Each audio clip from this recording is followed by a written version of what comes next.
Welcome back, Ceramics 2. For this lesson, I'm going to just talk about the texture that needs to be included in the dome of your juicer project. So on every dome of the juicer, we need to have some kind of texture. Now you can change that texture depending on what you want. You could make little ridges, you could do all sorts of things. Anything that will give it texture so when you're actually juicing your citrus, it will make the citrus work well. So for example, one thing you could do, and I'm just going to zoom in on this particular piece. I'm going to show you a couple different techniques all in one video.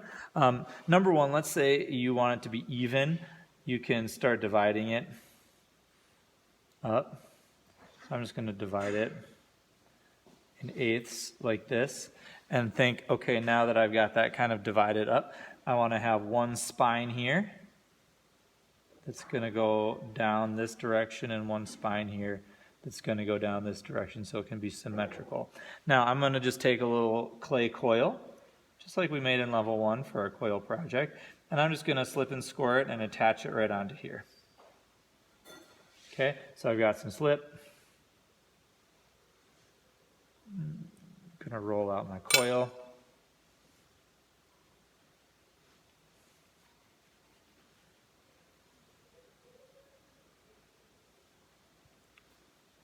And attach it from the bottom up to the top. Okay, now this clay is fairly wet, so I know that it's going to stick in between the slip and scored area. Okay, now I'm going to grab a little bit more slip and just work this clay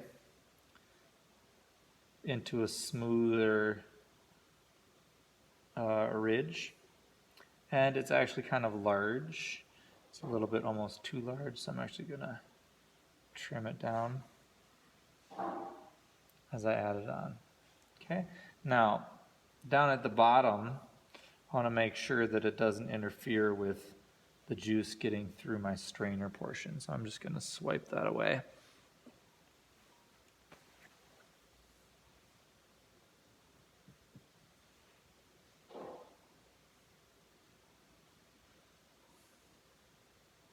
Okay, so I've got this nice ridge here. I'm going to just pull it a couple more times. And you can notice that I'm using like the handle pulling technique of smoothing with the slip and using the pressure from my fingers to create that ridge. Okay, now just going to clean that up so we have our smooth ridge with no chunks on it. Okay, so this smoothed out ridge now goes all the way up to the top. I'll just hold it up so you can see it. Goes all the way up to the top. It's smoothed on either side like that. Now you could do that on the eighth marks or whatever and make part of your design like that. And the other part of the design, another thing I'm going to show you, is what's called slip trailing. So here's a slip trailing bottle, and this container I will have for level 2, 3, and 4. It says slip trailing level 2, 3, 4, and this will always have some blended up slip in it that you can add to the slip trailing bottles. You need to make sure that the slip is really smooth so that it will fit through the whole of the slip trailing bottle.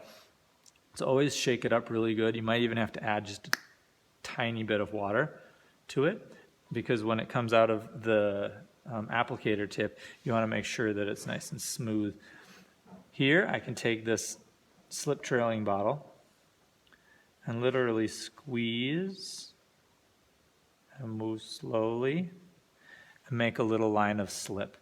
Now that will dry on there and that texture will stay or remain in that way. So I can take another slip trail,